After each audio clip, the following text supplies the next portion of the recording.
말씀을 같이 전하겠습니다. 특별한 일주일, 스페셜 세븐데이즈, 스페셜한 세븐데이즈를 같이 나누도록 하겠습니다. 교회력으로 보면 오늘이 종려주일이라고 합니다. 이 팜추리, 아까 말했던 것처럼, 성경에서 우리가 아까 봤던 것처럼 종려나무 가지를 예수님 오실 때 바닥에다가 쫙 깔아주셨던 것처럼 그것을 기억하는 그 기념주일입니다. 부활절을 딱 일주일 앞둔 날이죠. 저는 이 시기가 될 때마다 항상 잊어먹지 않고 남는 이미지가 하나 있습니다. 아주 강력하게 이미지가 나온 건데 아마 이게 2004년 후입니다. 2004년이면 제법 오래됐죠? 요거입니다. 여러분 다 이거 좀 기억하시죠? 패션 오브 크라이스트, 멜 깁슨, 이 사람은 정말 탁월하게 이걸 만들었어요. 아마 돈도 많이 벌지 않을까 싶어요. 저 멜 깁슨이 왜 인상적이냐면 예수님의 전생을 다룬 게 아니라 딱 고난 일주일 정도만 딱 다룬 거예요. 그리고 십자가를 가장 포인팅한 거죠. 십자가만 아주 처절하게. 그것만 보면 그거 보고 있는 동안 막 그냥 죽고 있는 것 같아요. 너무 사실적으로 다 되게 많이 묘사되어 오는 거예요. 그래서 고난 주간을 특별히 보여줬던 것이기 때문에 저 기억에 남습니다. 이번 설교를 준비하다가 그렇구나. 그러면 이 세븐데이 동안, 이 특별한 일주일 동안에 무슨 일이 더 있겠죠? 좀 구체적으로 제가 수고를 더해서 한번 자료를 찾아봤습니다. 그랬더니 세븐 데이즈, 기독교적인 거예요. 기독교적인 것 중에 이런 영화가 하나 있었더라고요. 제가 못 봤습니다. 여러분 중에 보신 분 있어요? 이 영화? 나온지도 모를걸요? 근데 이게 2011년에 나왔답니다. 엄청 오래된 거예요. 그래서 하도 지금 귀에서 요거 좀 이제 그 전문가한테 좀 요청을 해가 구해달라고 좀 말을 했는데 몰라요. 이게 구할 수 있는지는 모르겠는데 그 영어로는 지금 유튜브에 떴어요. 근데 제가 영어에 한계가 있잖아요. 저게 무슨 의미인지는 알 것 같은데 정확히 모르겠어요. 그래서 한국말로 좀 이렇게 좀 봤으면 좋겠어요. 의미는 좀 알 것 같아요. 전체적인 맥락은 알 것 같아요. 영화가 말하는 게 유토피아가 우리가 말하면 왜 유토피아 왜 그 천국을 대신한 유토피아 같은 거잖아요. 근데 저기 영화에서는 유토피아가 그 어떤 한 지역을 얘기하는 거, 마을. 그 지역에 들어가서 저 골프 선수가 그 지역에 있는 저 할아버지 그 과거의 전설이었던 사람을 만나서 자기가 이렇게 새롭게 거듭나고 변화되는 삶. 이제 그걸 이제 실은 영화이기 때문에 제가 좀 관심이 많습니다. 나중에 기회가 되면 여러분들 같이 영화 한 편을 구해주면 같이 한번 봐도 괜찮을 것 같아요. 7일이라는 시간은 우리에게 아주 귀한 변화의 시간이고 또 깨달음의 시간일 수도 있는 거죠. 그걸 말하는 거예요. 세븐 하면 여러분 또 떠오르는 날이 있지 않나요? 하나님께서 천지를 창조하신 것도 7일 만에 하셨다는 거예요. 그래서 우리가 흔히 말할 때 완전수는 7일이라고 우리가 치라 그러잖아요. 세븐, 럭키 세븐. 뭐 그렇게 말하잖아요. 오늘 그 세븐이라는 단어를 좀 생각하면서 같이 은혜를 나누고자 합니다. 오늘 말씀 가운데 종려주의를 포함한 특별한 일주일을 제가 여러분 설교하려고 그래요. 오늘을 포함하는 겁니다. 오늘 시작되어진 거예요. 그래서 7일이 쫙 펼쳐지는 겁니다. 과거 이야기를 좀 제가 할게요. 저보다 한 10년을 앞서는 분들은 아마 군 생활이 36개월 정도 하셨을 거예요. 근데 저 같은 경우는 군 생활이 30개월을 했습니다. 30개월을 군 생활을 하는데 그 30개월을 위해서 한 달 동안을 훈련소에서 훈련을 받게 돼요. 근데 지금 여러분 많이 바뀌었어요. 지금 현역이 18개월 근무를 한답니다. 1년 6개월이에요. 근데 훈련소는 5주를 간답니다. 재밌죠? 그럼 훈련소도 3주만 가고 갔으면 좋겠는데 그렇지 않대요. 훈련을 빡세게 받고 그러고서 하는 거죠. 다 포함되는 거예요. 18주 동안 받고 다른 자료를 봤더니 해군은 20개월, 공군은 21개월이랍니다. 각자마다 다 훈련이 있어요. 재미난 사실 하나는 장교들은 병사들하고 틀려요. 장교들은 학사나 이런 사람들은 뭐 2년 받는 사람도 있고 어떤 사람은 3사 같은 경우는 3년, 육군사관학교 같은 경우는 4년을 받아요. 훈련도 받지만 교육도 받아야 돼요. 장교는 특별하게 훈련을 받는 거예요. 왜? 막중하니까요. 여러분 이런 시간들이 왜 필요하죠? 우리가 훈련받는 시간들이 왜 필요할까요? 앞에 다른 본질적인 것들을 든든히 하기 위해서 받는 거예요. 기초가 없으면 기본적인 기초훈련을 받지 않은 사람은 자대에 가지를 못하잖아요. 저는 이런 베이스를 갖고 예수님께서 3년의 그 공생애를 사역하신 이후에 아주 중요한 특별한 일주일을 보이셨던 의미를 우리가 좀 주목해서 봤으면 좋겠습니다. 아주 조명해 보는 거예요, 그 시간들을. 먼저 성경적인 우리가 해석들을 좀 가져봐야 됩니다. 오늘 우리가 본문을 읽었을 때 맨 처음에 나왔던 단어가 뭐였죠? 여러분 성경에 나왔던 단어가 다음 날이에요. 다음 날로 시작해요. 그렇다면 그 전날이 있었다는 거잖아요. 그 전날에 무엇인가 있었어요. 이걸 아셔야 여러분이 이해를 하실 수 있어요. 나사로라는 사람을 살렸습니다. 예수님께서. 수많은 기적을 행하셨는데 나사로를 살렸어요. 여러분 생각해 봐요. 한 명만 살린 것도 여러분 이거 난리 아닙니까 이거? 오클랜드에 제가 기도했더니 사람 하나가 죽었던 게 살았습니다. 여러분 저 대스타 되지 않겠어요? 온 세계가 주목하지 않을까요? 예수님은 많은 이적도 행했는데 사람을 살려버렸어요. 근데 사람을 살리면 축하해주고 난리쳐야 되는데 이게 역반응이 일어난 게 뭐냐면 바리새인을 포함한 종교 지도자들이 이 예수님을 죽이려고 그러네요, 대려. 근데 예수님만 죽이려고 그러지 않아요. 나사로도 죽여야겠다는 거예요.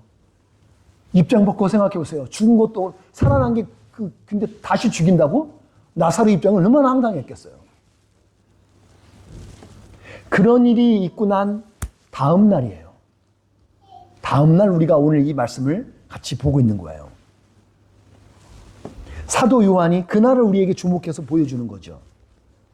그날 봤더니 유월절을 지키기 위해서 많은 무리들이 오늘 예루살렘이라는 성에 모인 상태예요.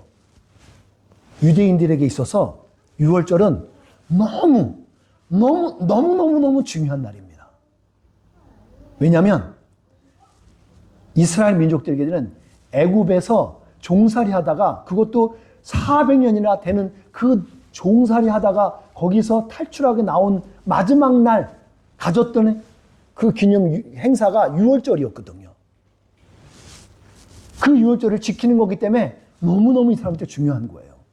특별히 그들에게는 지금 로마라는 그 대국, 그 나라한테 통치를 받으면서 억압받고 있는 상태였거든요. 그래서 자기들은 어떻게든 독립하고 싶었던 그 사람들이기 때문에 이 유월절이라는 것은 꿈을 꾸고 있는 거예요. 그렇기 때문에 이 날이 되게 중요하고 많이 의미가 있습니다. 그러니까 유대인들에게는 종교적으로 이 날이 신년과 같은 거예요. 새해. 새로운 해가 시작되는 것 같은 거예요. 종교적인 관점에서는. 그거를 니산온이라고 합니다. 우리가 말하는 현대 태양령으로는 3에서 4월 달을 지금 니산월이에요. 그러니까 유대인들이 지금 그거 지키고 있단 말이에요. 그리고 나서 유대 전통 시민적으로 그들이 또 지키는 거는 뭐냐면 그 9월과 10월에 드리는 게 있어요. 티시리엘이라는 절기가 있어요. 이때 지내는 거예요. 근데 재밌는 사실을 제가 봤더니 왜 우리 뉴질랜드도 3, 4월 달이 되면 회기년도가 되는 거 아시죠? 지금 여러분들도 지금 그 회계 지나면서 4월 달 지나고 여러분들이 이제 그 헌금 이제 했던 거 결산 받잖아요. 이때 해요. 그러고 나서 9월 달, 10월 달 되면 피니시 합니다. 그래서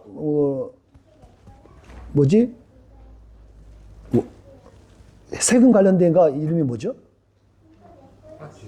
예? IRD. 예. 그거에서 가장 생각이 안 났어요. IRD에서도 그 보고받는 그 시점이 9월달 이후 지나면 그거 오버하면 큰일 나는 거 아시죠? 벌금 엄청나요. 반드시 해야 돼요.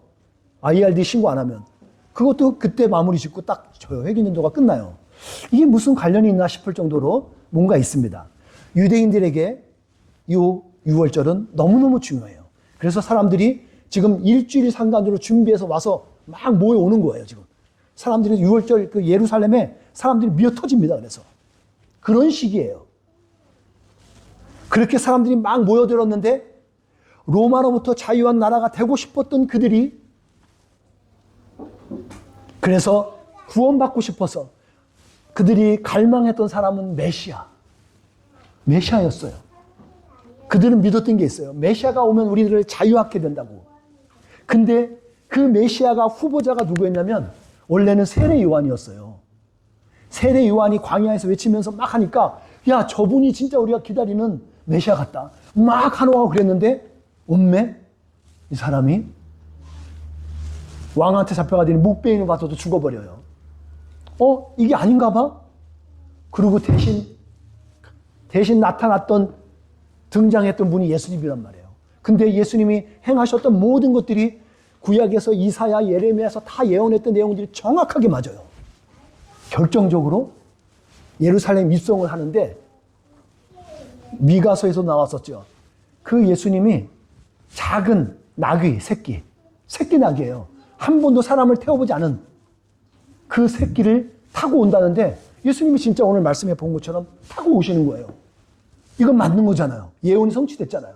사람들은 그래서 난리 나는 거예요, 그냥. 우와, 드디어 진짜 오는구나. 그렇지 않아도 여러분 예수님이 온갖 이적을 행했잖아요. 5,000명을 먹이셨고 7,000명을 빵으로 막 먹이셨어요. 사람들 만진병이 일으키고 눈중봉사도 일으키고 사람을 살려요? 엄청나죠. 사람들은 환호했습니다. 그렇게 환호하면서 호산나 다윗의 왕이요. 다윗의 혈통이었거든요. 예수님께서. 상황과 여건이나 모든 조건이 정확하게 맞았어요. 환호하는 거, 열렬히 환호하는 거죠. 그런 메시아를 보면서 영광할 때 마치 그 영광에 환호하는 그 환영이 어떤 거냐면 결혼식장에서 신랑과 신부가 막 입장하는 그거 같은 거죠. 그래서 막 축하해 주는 거. 그런 광경을 여러분들 보는 거예요. 그런 신부시 모모 꽃을 뿌려주는 것이 막 우리의 옷 입었던 겉옷을 바닥에 깔아서 막 지나가기도 하고 이런 팜추리 이런 것들도 쫙 깔아주는 거예요. 계속 왕에게나 해주는 거거든요. 이게 왕. 막 환호해 주는 거예요. 여러분 뉴스 하나가 있는데 우리 교회에 있다가 워킹 홀리들이 있다가 간 우리 박세진이라는 자매가 있어요. 박세진이라는 자매가 요번 오는 토요일 날 결혼한답니다. 그래서 저에게 청첩장도 보냈어요. 너무너무 제가 뉴질랜드에서 딸처럼 여겼던 아이거든요. 너무너무 예뻐요. 결혼한대요. 축하를 마음껏 했어요. 글로 그냥 할 수 있는 거를. 결혼 같은 그 축하를 보내는 그런 환호를 지금 받고 있는 거예요. 자, 여러분에게 오늘 제가 이걸 한번 보여드릴 텐데 일주일을 살짝 보여드릴 거예요. 자, 오늘이 바로 팜출이 있었던 날. 첫날이 이거죠. 예루살렘을 입성하는 날이에요.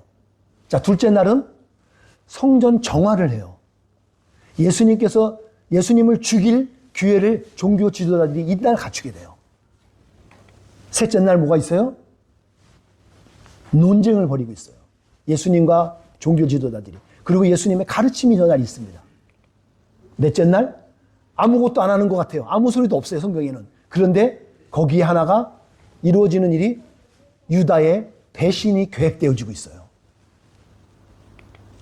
다섯째 날 이때 세족식이 있고 최후의 만찬이 있고 겟세마네 기도회의가 있는 거예요. 여러분 아시죠? 겟세마네 기도. 최후의 만찬이. 이게 다섯째 날입니다. 그러면 우리가 볼 땐 목요일로 봐야겠죠. 그러고 나서 여섯째 날 그때 재판과 처형이 있고 죽음이 있으면서 장사가 있게 되는 겁니다. 이 날이 바로 일주일이에요. 여러분 그러면 일곱 번째 날은 뭐 했을까요? 안식일이죠. 예수님은 뭐 하고 계셨을까요? 무덤에 계셨어요. 안식하셨어요. 예. 그렇게 7일입니다. 이 특별이 왜 특별한지, 이 일주일이 왜 특별한지 오늘 여러분하고 생각하는 거예요. 뭐 서론 결론 뭐 일태지 일 그런 거 없어요. 오늘 여러분 쭉 스토리를 들어보시면 돼요. 여기서 우리는 오늘 이번 달이 감사의 달인데 특별한 감사를 하나 찾을 수 있습니다. 아주 스페셜한 감사를 찾을 수 있어요. 예수님께서 이런 희생과 구원의 완성이 이루셨기 때문에 저 자신을 비롯해서 우리 각 사람이 구원을 받을 수 있었다는 거예요. 이게 엄청난 일이에요. 누군가의 수고와 헌신이 있었기 때문에 오늘 내 자신이 안녕한 거잖아요. 내가 예수님의 그 피 흘림이 있었기 때문에 내가 구원받은 거라고요. 실제적인 얘기를 해볼게요. 오늘 여러분들께서 오늘 우리 교회 안에서도예요. 누군가의 봉사가 이것 하나가 지켜주고 있으니까 여러분이 그 일을 안 해도 되는 거잖아요. 여러분 교회 재정일을 여러분들 안 보시잖아요. 근데 한 사람이 재정일을 보고 있잖아요. 그분은 헌신하는 거예요. 대신해서 그 시간도 여러분 안 해도 되고 신경 안 써도 돼요. 여러분 누군가는 것을 음식을 하고 섬기죠. 누군가는 밥을 먹은 다음에 설거지를 해요. 그 시간 동안 다른 사람들은 안 해도 되는 거잖아요.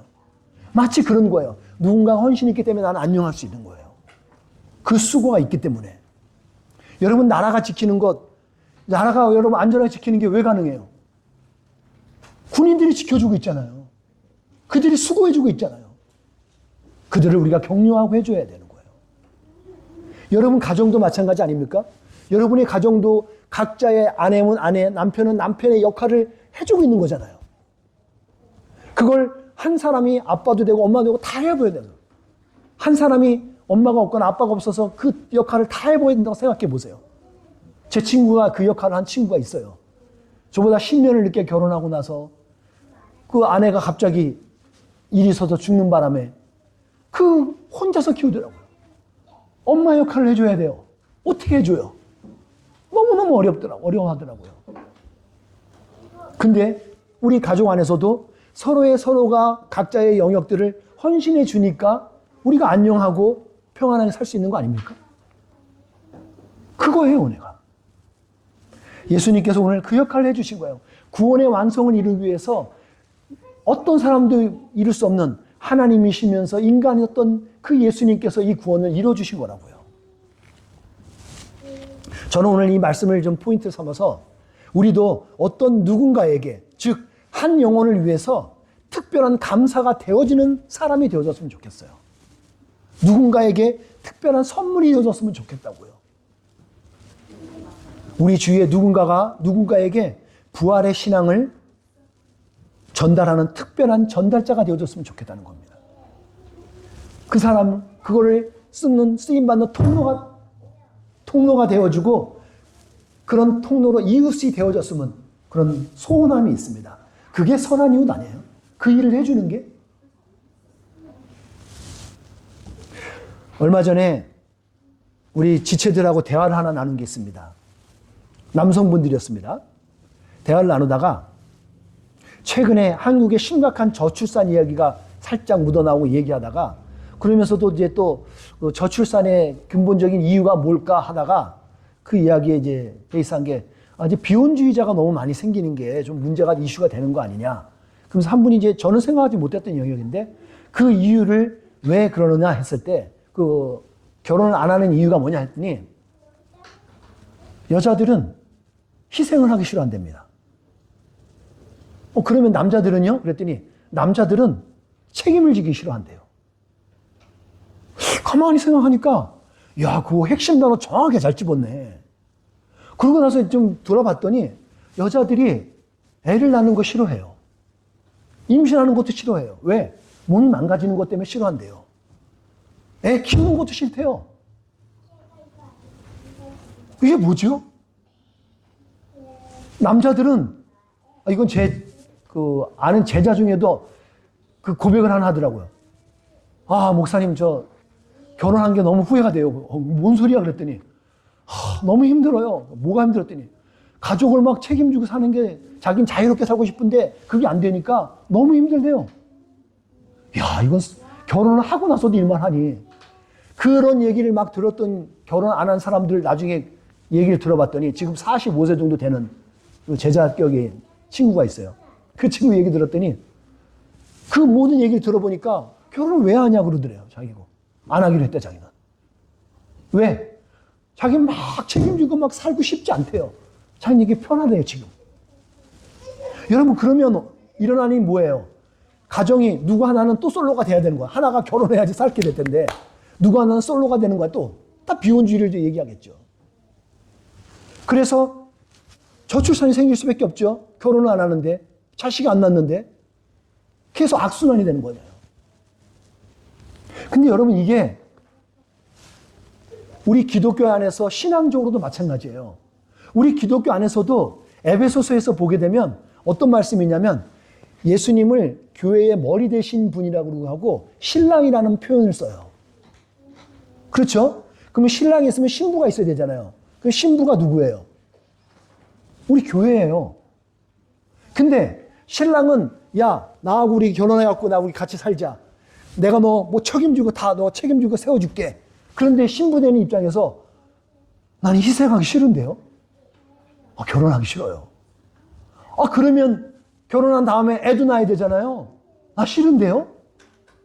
그런 희생하기 싫어요. 아파요. 너무 힘들어요. 여러분, 이런 영적 흐름이 교회 안에 들어왔어요. 그래서 결혼을 안 하고 애를 안 낳아요. 무슨 말이냐면 전도를 안 한다는 거예요. 전도하는 게 얼마나 힘든데요. 한 영혼을 품어갖고 그 영혼을 아이고 품어서 교회에 인도하고 성장시켜 나가고 힘들거든요. 이제 그게 너무 힘든 거예요. 이제 그래서 안 하겠다고 그래요. 그러니까 교회 사람들이 줄어가죠.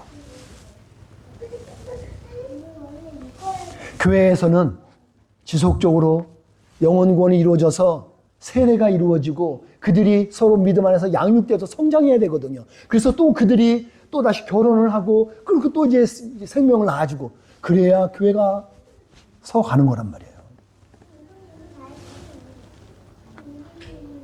영적인 자녀를 낳아야지 교회의 공동체가 존속할 수 있다는 겁니다.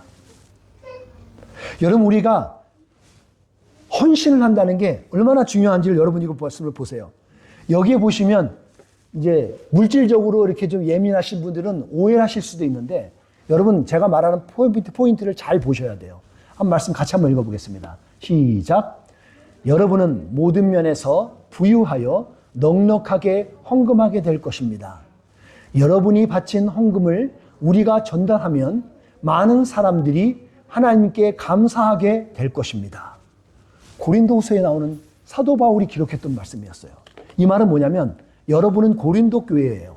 고린도 교회에 말하면서 여러분들 고린도 교회는 진짜 부유한 그 나라였습니다. 그 도시였고 여러분이 마음에 넉넉하게 헌금했던 거, 그 헌금이 이건 헌신이거든요. 헌금은 헌신입니다. 이 헌신을 여러분이 잘하면 이 헌신을 받아서 누군가에게 흘러가고 누군가가 받게 되면 그 사람들이 하나님께 감사할 거라는 거예요. 우리들의 헌신이 누군가에게 감사의 손길로 흘러간다는 겁니다. 그래서 헌신이 우리에게 필요한 거예요. 여러분 가정 안에서도 여러분 남편과 여러분의 아내를 위해서 헌신하는 게 그 역할이에요. 아내가 너무 힘들어할 것 같으면 눈치를 봐서 빨리 설거지 해야죠. 요즘 제가 아내 눈치 보느라고 설거지 엄청 합니다. 웃지도 않네. 여러분들도 그러죠? 예. 남편을 위해서, 아내를 위해서 다 하는 거예요. 누굴 위해서 하겠어요? 제가 이 말씀을 보면서 한편 위로가 된 것도 있어요. 야, 위로가 되는 게 뭐냐면 3년 동안 예수님을 따라다니면서 함께했던 동고동락했던 제자들도 다 알아야 될 거 아니에요? 근데 메시아다라고 믿으면서 쫓아다녔음에도 불구하고 오늘 사도 요한이 고백하잖아요. 부활의 영광을 보고 나서야 알았대요. 여기 보세요. 이 말씀. 그러나 예수님께서 영광을 받으신 뒤에야 알았어요. 예수님하고 같이 있었다니까요. 예수님이 사람 죽었던 사람 살렸고요. 온갖 기적도 다 하는 거 다 봤어요. 그러면 무조건 믿어야 되는 거죠. 뭘 망설이고 뭘 재봐요. 그러면서 이 사람은 그랬어요. 예수님 위해서 죽기까지 나 하겠다고. 그렇게 했던 사람이었는데 다 끝나고도 몰라요 아직. 예수님이 영광 받고 부활하는 거에서 그제서야 야 진짜요 이거 맞는 거요. 그래서야 알았다니까요. 여러분 그러면 그들보다 우리가 좀 낫지 않아요? 우리는 그 모든 시작과 과정과 결과를 봤잖아요. 단 하나 우리가 부활을 못 봤어요. 부활은 못 봤어요. 근데 부활을 봤다는 사람들의 삶을 봤고 그들의 마지막을 봤단 말이에요. 그럼 우리가 더 확실하잖아요.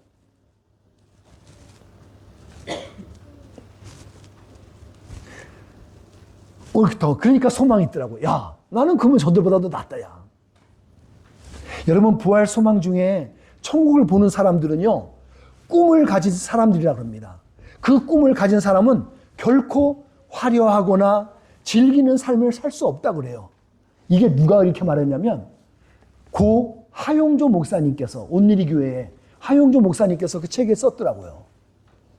진짜 그 부활의 소망을 가진 사람은 화려한 것에 막 매료되지 않는다는 거예요. 즐기는 삶? 아니, 예수님의 고난도 기꺼이. 그는 또 이렇게 말을 합니다. 또 한 가지 말하는데, 하나님이 주신 비전은 고난을 먹고 자란다는 거예요. 이야, 그렇지 않아도 사는 게 좀 박복하고 힘든 것 같은데, 왜 이렇게 힘든 말만 하지? 근데 실제로 여러분이 가지고 있는 진짜 비전은요, 고난을 먹으면서 자라요. 탱자탱자 놀면서 되지 않잖아요. 하나 농사를 져도 여러분 수고를 해야 되잖아요. 부지런해야 돼요. 부활의 영광은 특별한 일주일이 있었기 때문에 가능한 줄 믿습니다. 이 부활은 이 일주일이 있었기 때문에 가능한 거예요. 마치 오늘 여러분 오늘 안 봤지만 10장인가 11장에 하나 이야기 스토리가 나오는 게 있습니다. 향유를 깬 마리아. 여러분 많이 들어보시죠? 이게 그 전에 있었던 이야기입니다. 예수님이 오늘 이런 날이 있기 전에 예루살렘 입성하기 전에 있었던 일이에요. 마치 예수님이 이제 장사되어서 죽을 것을 아는 것처럼 향유옥합을 깬 사람이 나와서 여인이 그것을 보여주는 현상이 나오게 되는 거예요. 어떤 거예요?